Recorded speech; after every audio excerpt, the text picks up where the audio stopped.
In 3, 2, 1. 7 things you probably didn't know you need to know. I'm Jamie East, and this is the Smart 7. Good morning, everybody. It's Thursday the 9th of June, and it's Donald Duck Day. And a big happy birthday to Michael J. Fox, Patricia Cornwell, Natalie Portman and Johnny Depp. Health Secretary Sajid Javid started a healthcare row on Wednesday after he compared the NHS to a now defunct video store, saying the country has a blockbuster healthcare system in the age of Netflix.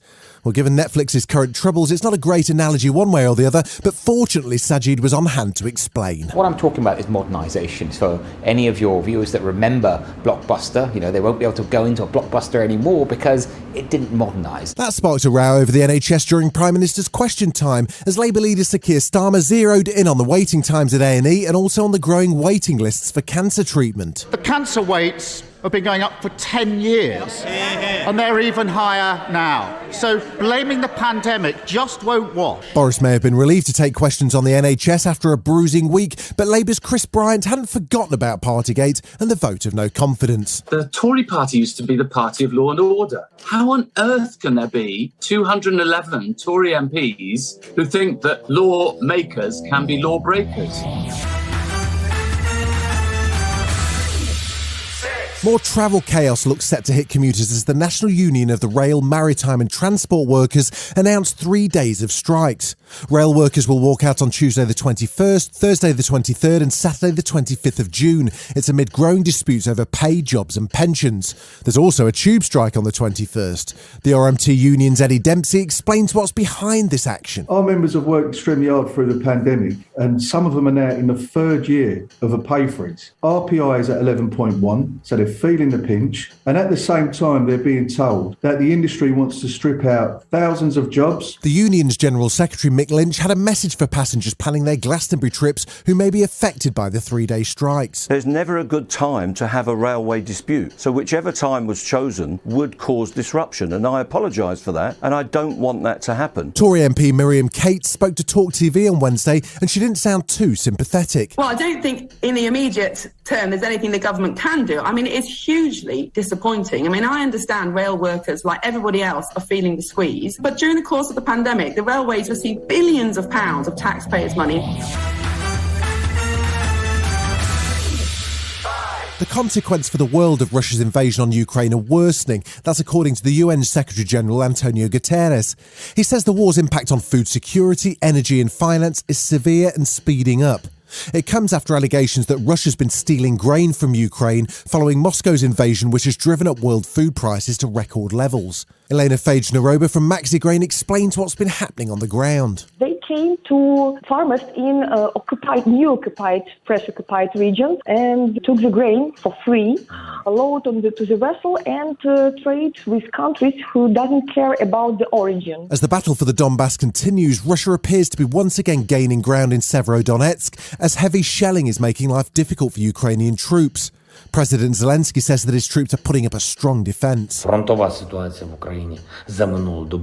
situation on the front lines hasn't changed much over the last 24 hours. The absolutely heroic defence of Donbass is ongoing. The hotspots remain the same.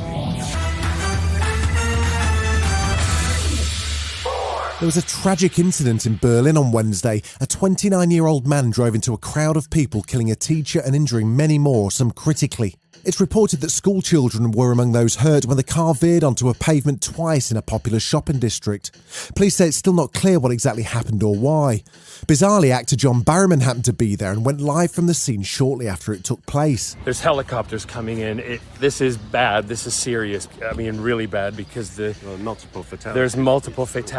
There is hundreds of emergency services. Still to come on the Smart 7, Robert De Niro says it's time for Americans to pay attention, and there's a new version of Blackadder on the way. Are we sure? Right after this. Welcome back. The Nations League continued on Wednesday evening with Scotland, Wales and the Republic of Ireland all in action. The standout game of the night saw Belgium come from 1-0 down to beat Poland 6-1. Scotland picked up a 2-0 win over Armenia, the Republic of Ireland lost to Ukraine, and Wales, with their World Cup tickets still clutched in their hands, lost 2-1 to the Netherlands. Scotland manager Steve Clarke was pleased to see his team bounce back from the World Cup qualified disappointment. No, it was important to get back to winning ways. It was important to start the next winning run, and hopefully that was tonight.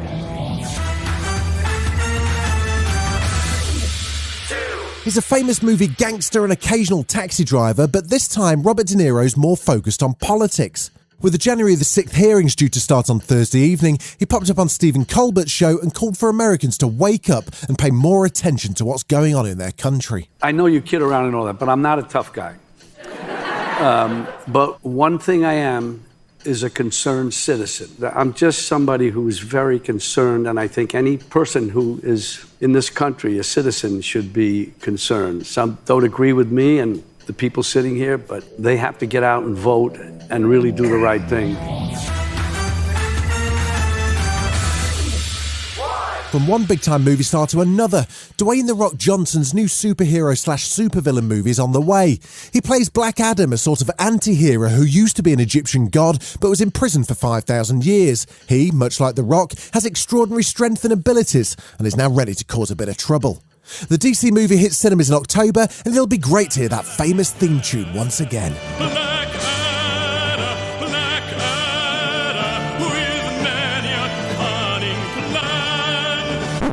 Oh, Black Adam. Oh, okay, sorry, I get it now. Makes more sense, I guess. Sorry. You can be the destroyer of this world, or you can be its savior.